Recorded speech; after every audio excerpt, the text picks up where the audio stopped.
Welcome to the Mental Playbook podcast. I'm here with Kaustov Chakrabarti, the first South Asian football player in the Southeastern Conference. Hi, Kaustov. How are you? Hey, I'm doing good. Just, hanging in there. Hope everything's well with you. Yeah. So I'm honored to be here today to talk about your journey. Could you share what it was like growing up and how you first became interested in football? Growing up, I was always into soccer actually before football. I played a lot of youth sports growing up. I never really played football. I watched it with my dad multiple times, growing up.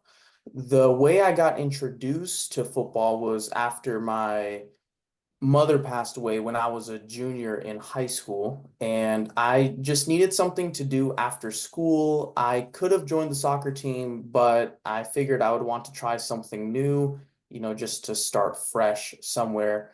That's where I kind of got more into football.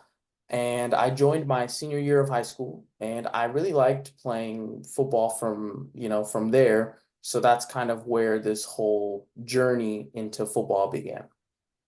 Cool. So losing your parents at a young age is a profound loss. How did that experience shape your approach to life, football, and now your pursuit of medicine? At first, losing both parents made me very bitter, very depressed and sad. I didn't know how to approach kind of my life situation. But it took a couple months for me to actually realize that, there's more to life than whatever my experience is. I have to make the most out of whatever I'm going through. And so from there, that's when, alluding back to football, I started looking into things that I could just start fresh and new. I didn't want to, keep doing the things that I've been doing, just remind me of, my past and my childhood. So that's where, college football, I got interested in medicine, and those interests kind of led me to, take some classes at the University of Georgia. That's where I went for college. And then, and kind of sparked this journey of me trying to get into medical school. Cool. So who were your biggest supporters or mentors through your journey, especially during difficult times, and how did they impact your life? So after my mom died, I did drop out of high school for a brief period of time. The person that really kind of lifted me out of that situation was a mentor that my high school provided me. They really wanted me to re-enroll back in school, so they had a partnership with a nonprofit that supplied mentorship to at-risk youth or homeless youth. I was kind of, in both situations at that time. So my mentor helped me re-enroll, and she introduced me to a lot of kind of new people, people that I could talk to just to get in a feel for how to succeed at an academic level and just learn, learn in school. And then after getting into college, I didn't really necessarily have any mentors. I did have a few coaches for sure that, pushed me to be the best player I could be and best student I could be. Specifically, I'm thinking about my position coach. I played wide receiver, and my offensive coordinator, both of which are gone from UGA. They don't coach anymore at UGA. But in terms of the present right now, I do have a mentor. He's actually a neurosurgeon, Dr. Sanat Dixit. I actually reached out to him because that was my ultimate goal, to become a neurosurgeon. And I figured that I would, try to look for someone that could help me get there. And he's been kind of coaching me on my mentality, on how to approach the goal of getting into medical school. Yeah. So being the first Indian player in the SEC is groundbreaking. How did that influence your sense of identity on the field? And did you feel like additional pressure or motivation because of it? I definitely felt some additional pressure and motivation because being the first Indian, there's not much for me to work off of when it comes to role models because, in a sense, you are your own role model, or maybe your others' role models in the future. So when I made the team, I had to try out for the football team, and when I made it, I really didn't know how to approach the success because no Indian has done it before me. There's no one I could really connect with. I could obviously connect with a bunch of my teammates, a bunch of people that made the team along with me, but it just felt different because, I didn't have any other, brown people, that I could look up to or, look with in regards to inspiration. So I kind of just had to rely on myself and my own mentality. Yeah, and you're setting the path for more Indians to play football, and I think that's really cool. Mhm. What specific skills or qualities do you think set you apart as a player, especially as someone who entered a highly competitive league with a unique cultural background? I think what set me apart in terms of my characteristics was mainly my physical attributes. I'm a fairly short guy, 5'8", I guess 5'8.5" on a good day. And so size wasn't there when it came to football. So I was automatically seen in a negative connotation immediately. The one thing that I feel like kind of changed my projection and my talent as a player was my speed. I would like to think I'm a fairly, fast runner, and that's what ultimately impressed the head coach, impressed the coaching staff, and that's why they brought me on. I was very agile, fast, twitchy.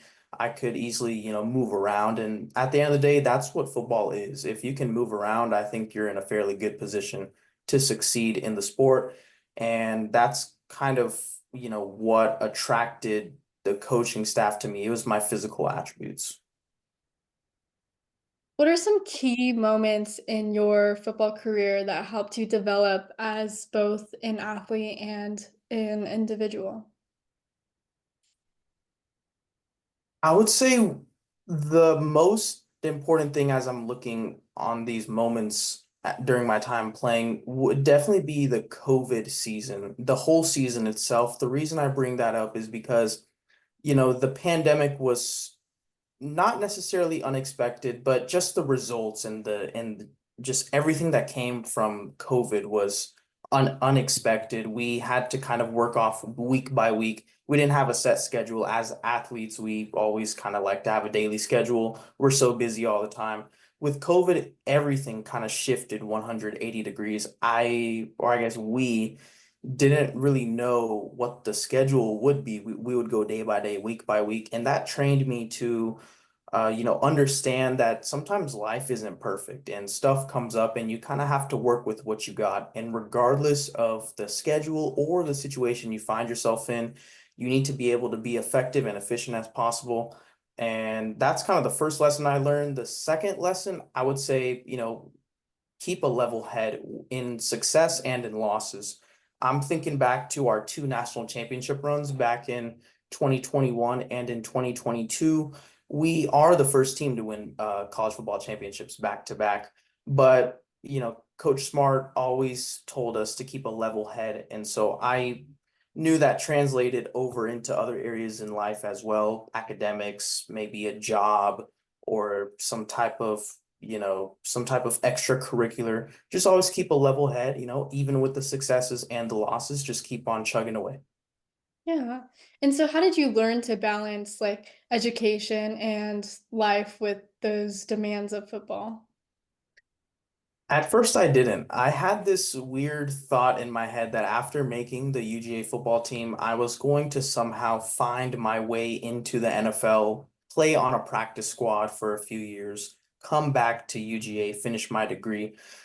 After tearing my, ACL, the second time, I realized all those dreams were probably not going to happen. So I came to a realization and I needed to work fast to balance, but yeah, like you said, sports and academics. And that's when I enlisted the help of like an academic tutor, and that tutor helped me schedule my days along with rehab and all the other stuff I had going on. So to get started, I used a tutor. After that, I kind of developed my own schedule. I learned what it was like to truly balance being a student and an athlete, not, shifted one way or the other.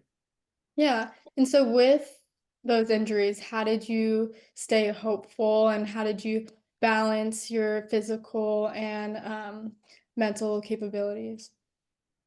It was hard for both ACLs. I'm sure you know, the average recovery time for an ACL injury is, I would say, 13 to 14 months. So after the first injury, it was super easy to stay hopeful. Most, athletes come back from that type of injury. You just have to do rehab aggressively and you just have to stay the course.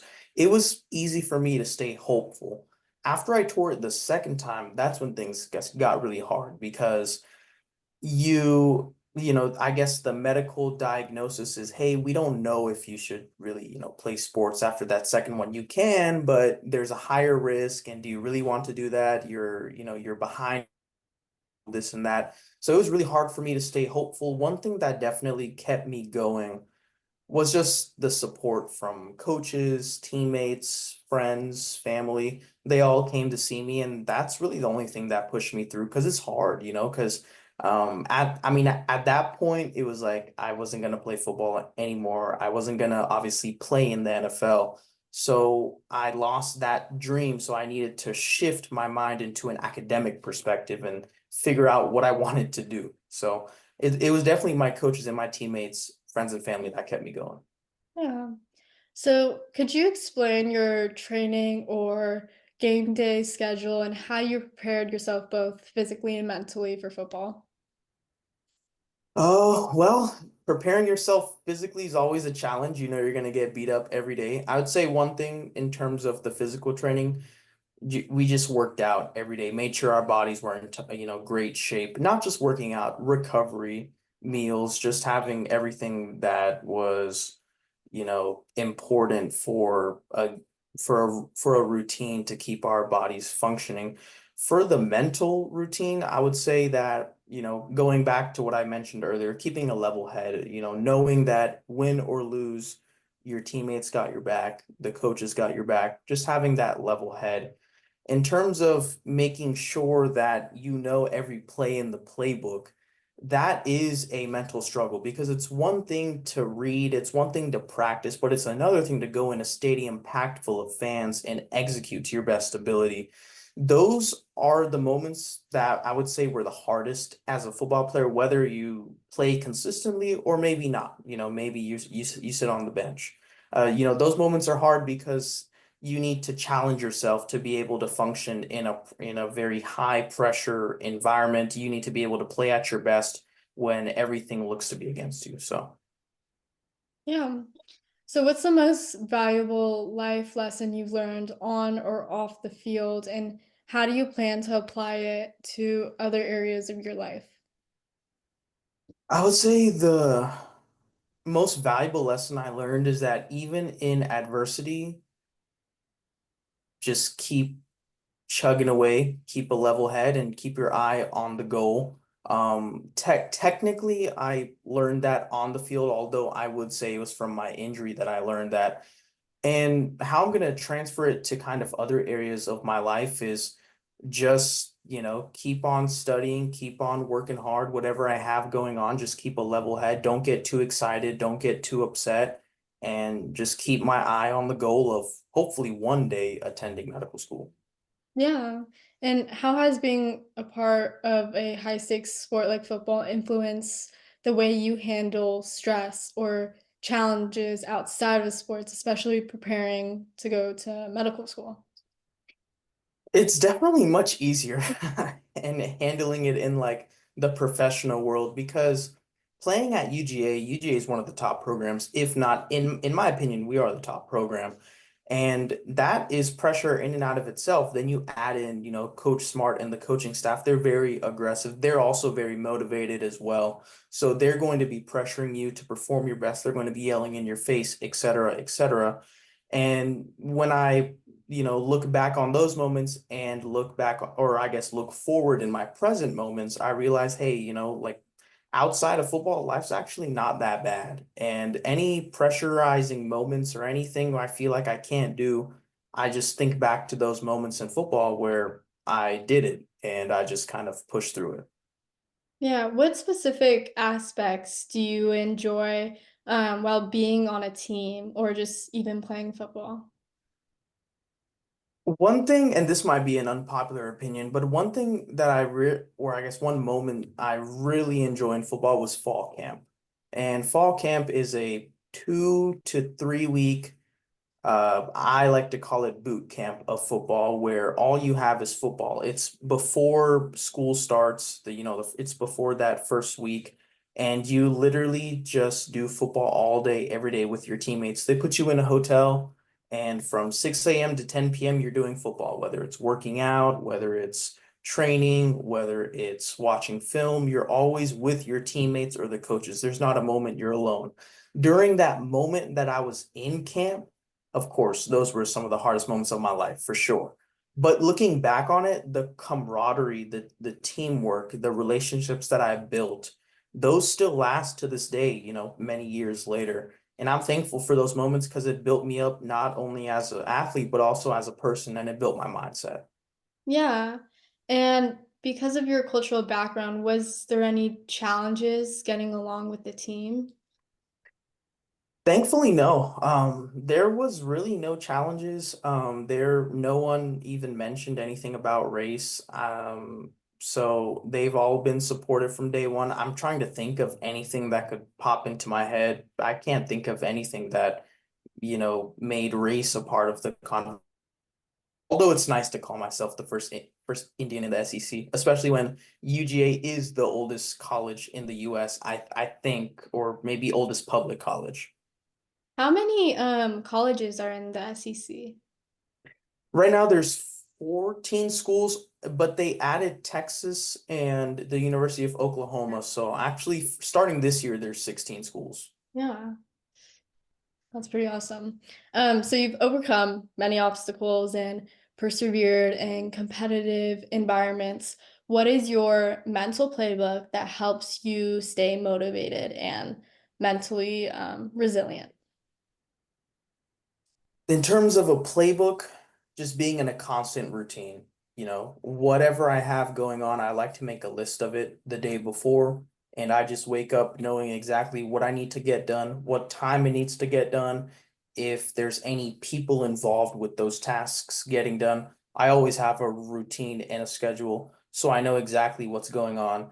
That is the most fundamental thing that or I guess led to my success, is just having that constant routine, just knowing when to get stuff done. And also, as I mentioned before, having a mentor. In this case, it's Dr. Dixit, who I mentioned earlier, who kind of keeps me accountable to that routine. Just make sure that no matter what, I'm trying my hardest every day to get stuff done and get to the goal.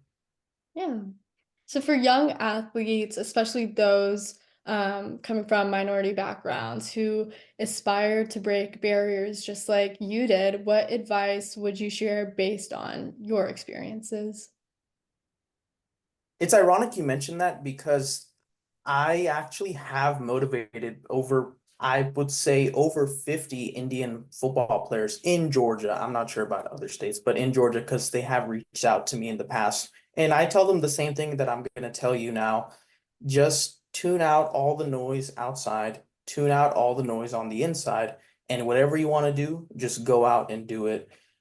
In the Brown community, maybe you might know, it's kind of tough getting approval to play football. When I told my aunt, because I live with my aunt, she actually didn't want me to play at first, but I told her, hey, I really want to do this, and it's gonna happen. If I do get injured, or if the worst happens, then that's fine. I'll learn from it and I'll get back up. That's what I always tell people, or I guess young brown athletes that want to kind of make it in the next level. Just tune out the noise, keep on working, and no matter what happens, just know that you got your back, and that's all you need. Yeah. So for any high school athletes who want to go pro and get recruited, what would you recommend for them to do to help them stand out, I guess, especially as it is a more competitive field today? There's two things I would tell them. The first thing is pretty obvious. Make sure you're a good athlete at whatever sport. That's the first thing. The second thing, make sure to market yourself. What I mean by market is make sure to advertise yourself anywhere you can, whether it's social media or maybe in person, maybe in school, whatever the case. Just make sure your name gets out there. A lot of people are scared to do that. They're scared of the public view. Hey, I don't want to come off as XYZ. To me, I don't believe in all that. I think if the right person notices it, then I think you got an opportunity. And the great thing is, all you need is one. You don't need 100, you need one. You might get 99 rejections, but if one gets you wherever you want to go, then that's all you need. So, Yeah. Do you have any long-term goals you're hoping to achieve? my long-term goal is to become a neurosurgeon. My father died of brain cancer when I was 14, so I've always had an interest in neurosurgery since then, specifically, cranial surgery. That's the long-term goal. I guess the short term is just to get into medical school. Yeah. So how do you hope to impact others with your story, and is there a legacy you want to leave or are leaving? The legacy that I at least would like to leave, and I've left it at UGA, maybe I might leave it when I leave medical school, is that no matter what, no matter who says what or what the circumstances are, just work hard and keep a level head. That's kind of what I want people to think of me when they think about my story. I also want people to think that no matter what circumstance you're in, anything is possible as long as you're willing to do what most people are not willing to do. Well, yeah. So I think that ends it. I have one more question for you. What matters most to you, the destination, the journey, or the company, and why?